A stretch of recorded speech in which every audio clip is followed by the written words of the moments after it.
Uravuga urubyiruko uko biri ni hari mu gace fundi kugira ngo tujye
amakuru fasha kubwira abantu ese ahangaha urujya n'uruza ku mupaka rumeze gute nyuma y'imirwano? Urujya n'uruza abantu barimo baragenda gusa mu bigaragara abajya mu Rwanda nibo babaye benshi nk'uko uri kubibona hano kuruta binjira ariko abantu basubiye mu buzima busanzwe nk'uko ubibonesha amaso. Ubu bisobanuye iki kuba abanyarwanda benshi, kuba kuri uyu mupaka abari kuva mu Rwanda aribo benshi kuruta bajyayo, bisobanuye iki nk'abantu mukorera ahangaha? Bisobanuye iki? Ngende kubona no mu Rwanda hari urujya n'uruza ukurikije gusa abasohoka babaye benshi n'abinjira ni benshi. Biragaragara ko biratanga icyizere cy'uko umutekano hari hano muri Kongo. Nk'umuntu uri muri Kongo i Goma, bwira abanyarwanda uko bimeze. njyewe uko ndi kubibona njyewe aka kanya ndigoma biragaragara ko umutekano ni wose muri aka kanya ubu tuvugana pe ibintu bimeze neza abantu bari gukora nta kibazo gihari urebye. Hanyuma se nk'uko mwabonaga byabaga bimeze ubusanzwe mwebwe hari ibikorwa byahungabanyaga akazi kanyu muri iyi ntambara byabaga bimeze bite? Ntabwo byabura guhungabanya akazi kacu se nta muntu wasohokaga hanze urumva ngubu turimo kugenda mu bikorwa byacu bisanzwe urumva ko bimeze neza.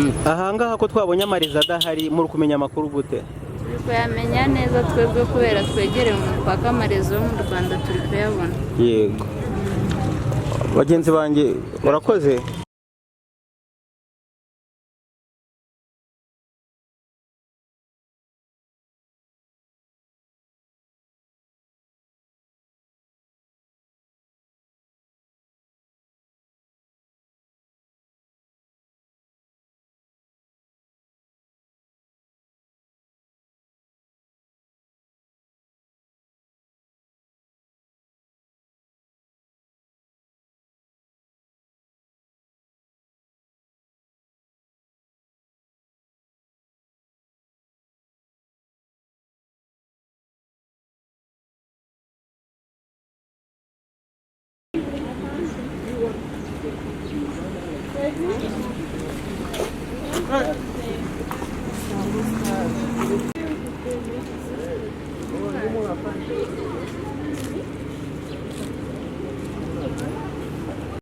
Hano ubuzima duhagaze neza mbese ubuzima bumeze neza nta kibazo muri make ubwo turatembera haba hari umusantere biri nkajya birere nta kibazo mbese nta kuncukuza mu nzira telefone mu ntoki mbese amahoro garaje.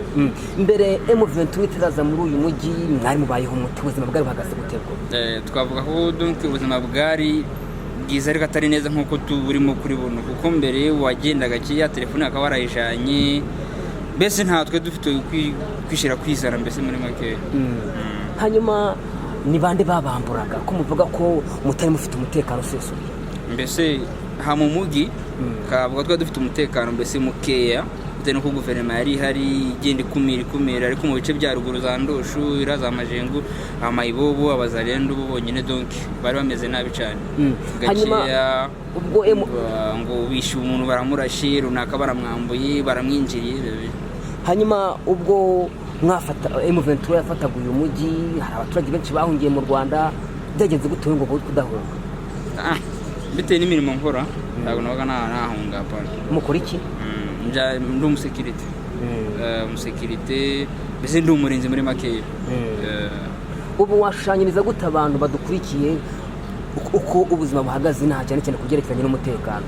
Ndabona mbese muri make kuri ndabona umutekano ari wose bitewe nuko ndagenda isanchaki ngakora ibyo nshaka mbese muri make nta kibazo.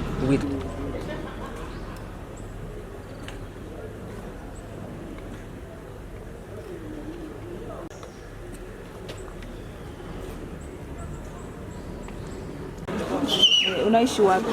Naishi mkartie Mapendo. Compare sécurité après le M23 inagombana kwa kuhakikisha security.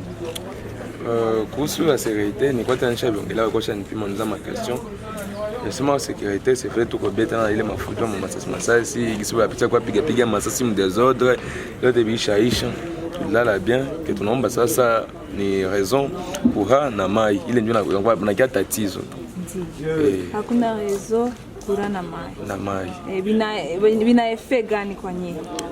Tunaona raison chef tumamingi kwa besoin tuongee mai kunawa hatuwezi bakia bila kunawa na mimi natusaidia kupiga na connexion tusaidia jua kuongea shaba shine ba mingi hapa Goma tunaishi kuma mitandao kuongea kwa msa tunaona kitu tutapata kazi ya vile si hakuna raison hatuna kazi lakini mnafurahia M23 kweli? Tunafurahi hatuna maneno kabisa sisi tunapenda tu amani. Ikiwa hakuna amani hamwezi fanya kitu. Bila amani hakuna kitu kabisa. Sisi tuko tu kwenye amani hiyo. Mmerudia kazini mwenu? Kazini? mmerudia kufanya kazi yenu? Ndio tukafanya kazi, tushaanza tumika bila shida, hakuna problem. Mnafanya kazi gani? Bon, mimi en fait niko chauffeur. Natembeza moto a 2 pneus, 3 pneus na gari. Unafanya kazi tu, hii masiku M23 imerudisha security, unafanya kazi? Nilikuwa natembeza 3 pneus na nishatembeza hata nilikuwa nabeba vitu mimi nilisha deposer. Nisha kwa moto. Asante.